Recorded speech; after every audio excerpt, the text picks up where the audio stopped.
So we're going to make a ring around the top of his drumsticks, which is nearly impossible to see with a camera because they have so many fluffy down feathers right in here.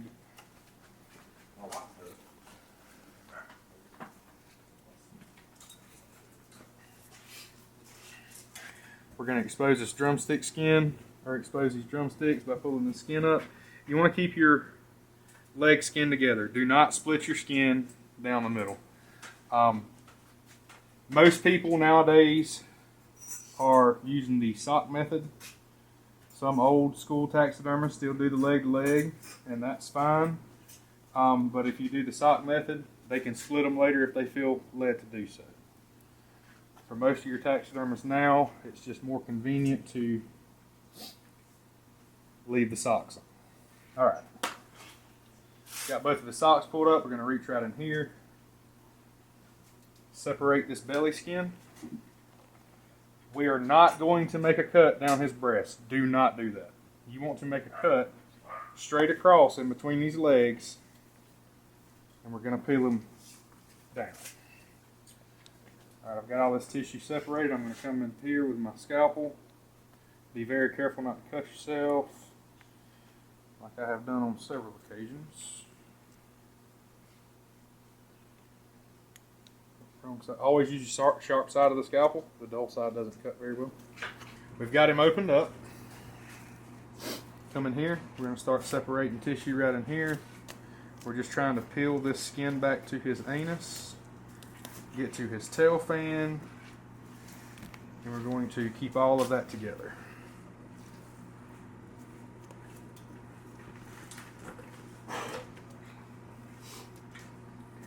It's a little touch and go right in here.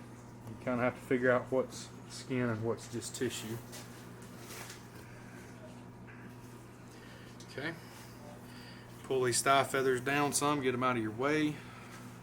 You can start trimming some around the thigh area right here to get the skin to cooperate with you a little better.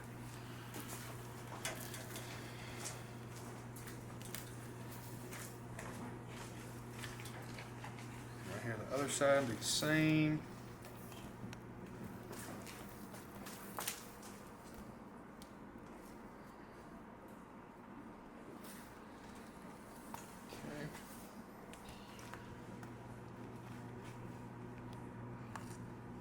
Try to make sure you take your time back in here and just try to know that you're cutting tissue and not skin. The fewer holes you make, the better.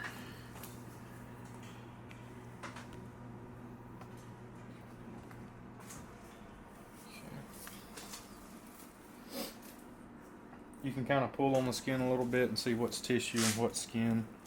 Just try to avoid skin.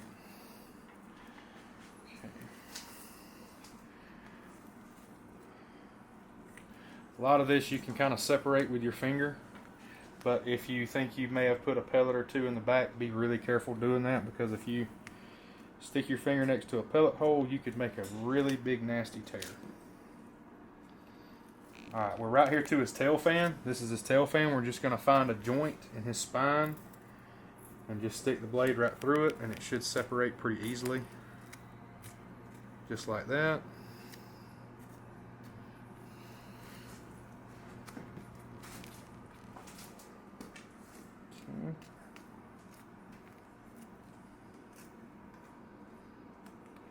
Right in here is a pretty important area right here at the back of your bird, so kind of take your time with this spot.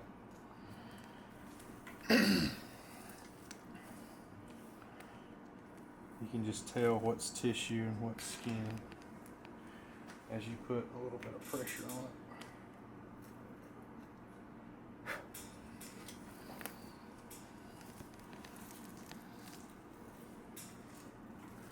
You can stick your finger right in there between that piece of meat. Just cut that meat and it will separate.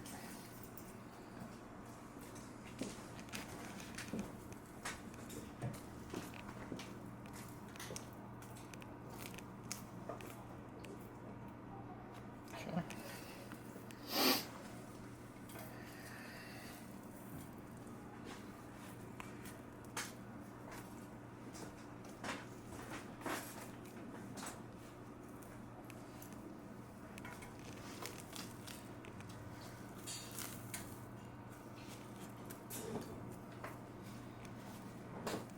trying to keep it where you can see good.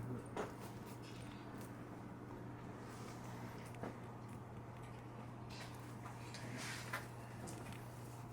and then when you kind of get down here, you can start working some of this down as well. Trying to get down there closer to that wing joint, where you'll have to separate your shoulder. Same thing over here. The lighting's not as good on this side, so the other side's probably better to look at. See, I'd need another scalpel blade. Just say. You'll do more damage trying to skin a bird with a dull blade than you will a sharp blade. So, just if you have those interchangeable blades, just keep a fresh one on there, because once you cut through a joint or something, it really hurts your blade. Alright, next scalpel, ready to go. This bird's got a tough back.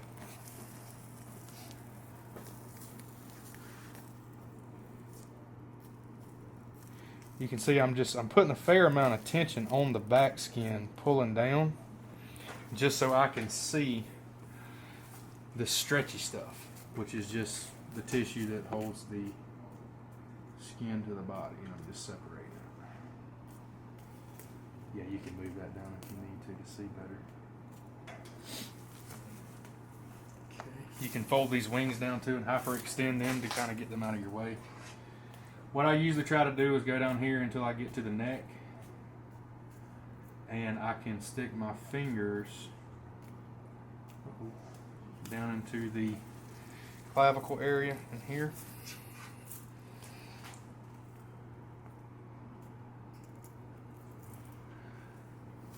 And separate this skin down to the neck. Okay. Now I'll come around to the front of the bird.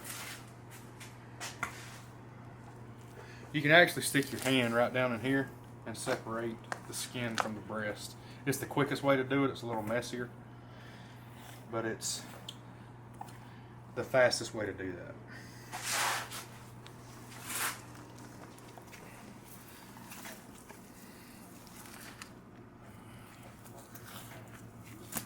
Okay, that's just stuff right there you don't need.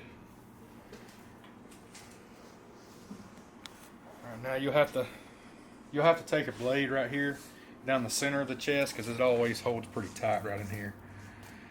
Peel this down. Be mindful not to cut your skin right here. Kind of take your time on that, because no taxidermist wants a gashed open breast.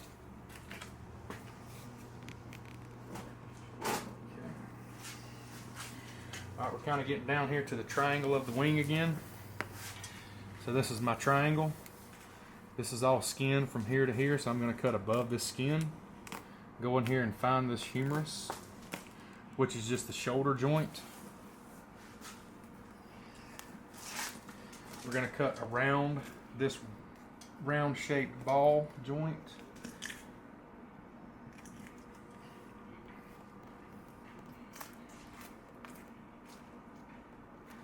We're going to pull this wing out of here.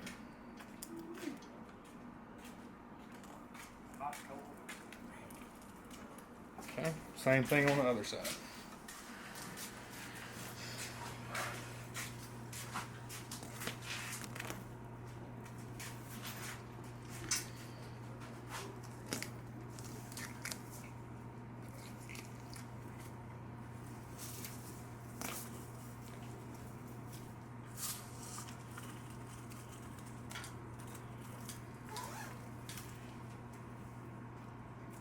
Okay. Now we've got both of our shoulders separated, so now at this point I'm just going to keep trimming on down until I get to the neck area here. If it's a fresh killed bird, he's going to bleed on you, so yep, he's bleeding bad. Best thing to do is just have a bunch of paper towels handy. A refrigerator, freezer works really well for a few hours if you can get one in a freezer. If not, put him in the shade for a couple of hours and let the blood kind of congeal. On this one, he's been in the shade for quite a while and he's still bleeding pretty heavy. So just kind of let him bleed as we go to try to keep his plumage as clean as we can. Blood does wash out, but it can take its toll on feathers if it's left in over a period of time. Especially a lot of times if it gets frozen in there, it can be really hard to get that damage out of feathers. So kind of work around this chest fat, which this one has a lot of. He was a healthy bird.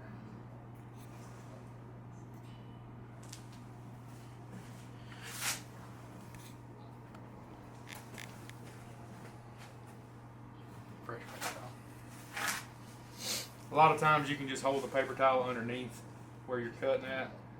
If it starts to bleed, it'll catch it for the most part.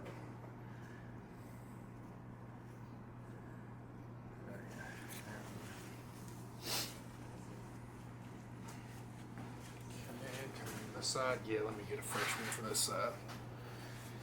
Underneath. This can be a really deceiving area when you're skinning. So always just try to cut well above where you think skin may be. Your taxidermist would much rather you leave some meat and fat on the skin versus cutting a hole in it.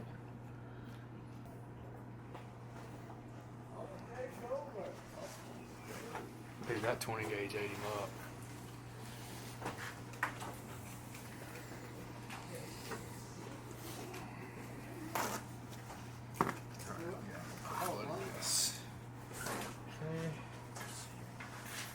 Alright. Perfect. See, well, let's slide the trash can over here so I can just other one you wouldn't.